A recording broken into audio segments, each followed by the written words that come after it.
Ay, mga kalabs bubu, informative, charot.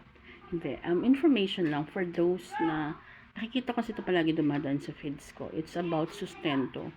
Doon galing or from sa nagloko na asawa. Alam mo ba na kapag ang asawa mo ay, say for example, kasi sa kanya is OFW. Iniwan ng pamilya, nagkaroon ng kabet, hindi naman na sila nagsasama kasi OFW nga, diba? Tapos, biglang na-delay yung sahod niya. Pwede ba daw siyang kasuhan sa ilalim ng Republic Act 9262, which is the Anti-Vowsy Law? Actually, yes, it's gonna fall under economic abuse.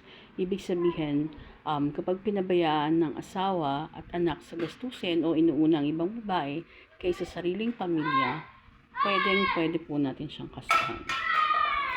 Kasi, yung pagdidelay niya, lalo na kung intentional, yung sabi niya na delay ang sahod niya, which is hindi siya nangyayari, first time siya nangyayari, pwede magantay tayo saglit. Pero usually kasi hindi naman sila nade-delay.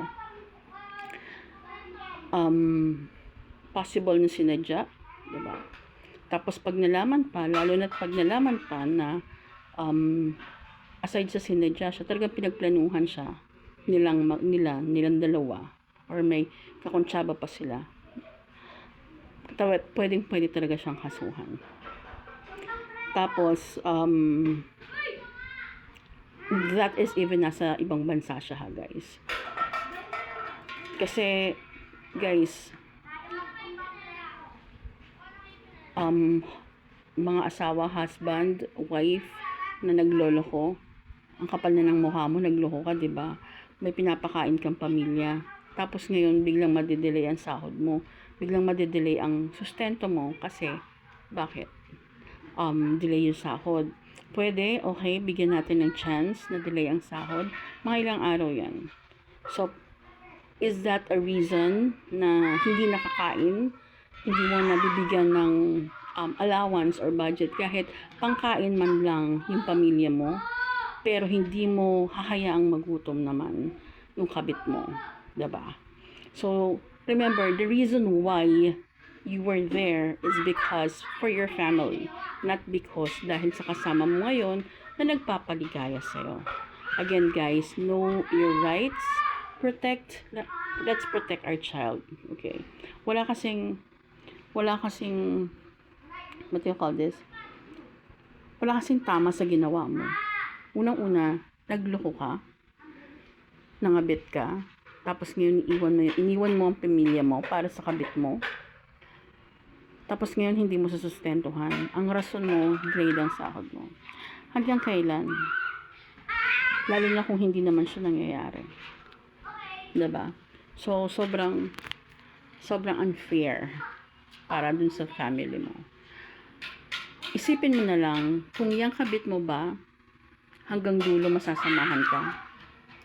Paano kung palagi mong ginagawa yan at lagi kang nakikiusap about sa sustento sa totoong family mo, tapos binibigay mo naman yung lahat para sa kabit mo. Say for example, nangutang ka pa dahil lang may pangangailangan ng kabit mo, pero hindi alam ng family mo. Tapos ibabawas mo yun kasi nga binabayaran mo yung utang, diba? Pero hindi mo naman sa kanila ginamit. Diba? It's totally unfair to them. Pero hindi sila kumikibo about it. Pero hindi ibig sabihin na hindi sila kumikibo. It's okay. It's okay sa kanila. No. Ang kapal naman ng mukha nyo ng kabit mo. Lalo na yung kabit mo, diba?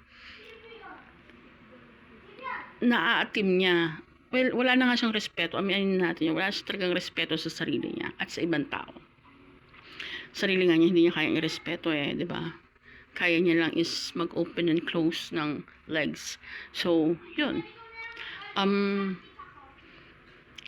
Yung kabit mo, nakasama mo na ba sa hirap at ginhawa? I mean, yeah, sa hirap at ginhawa.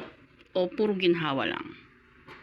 Since OFW siya, we're not really sure if nagsama na talaga sila, diba? So, if time comes na kailangan mo na ng tulong dahil hindi ka na makapagtrabaho at may sakit ka na, ganyan. Yung karma nandyan na hinihingi na yung bayad sa'yo. Who will you depend on to? Wala na. Didepende ka pa ba sa asawa mo? Matitiis mo bang lumapit sa asawa mo? Iniwan mo nga. Diba? And then, iisipin mo yung mga anak mo, pwede mong lapitan. Pwede naman. Aalagaan ka ba nila? Kaya ka ba nilang alagaan? After all what you've done, tinanggalan mo sila ng rights, tinanggalan mo sila ng, nagkaroon sila ng trauma, about what you did, sinaktan mo sila ng bongga. So what do you think yung gagawin nila? Siguro, pero ang kapal ng mukha mo, 'di ba? Para alaga sa mga taong iniwan mo, inabandon mo, at hindi mo binigyan ng sustento. So yes, pwede mo siyang kasuhan doon. Tapos if proven na ganun nga, that's economic abuse, pwede siyang makulong at mag-fine, magbayad. Tapos kasama mo na rin yung kabit para mas masaya. Happy sila together sa kulungan. For better, for worse.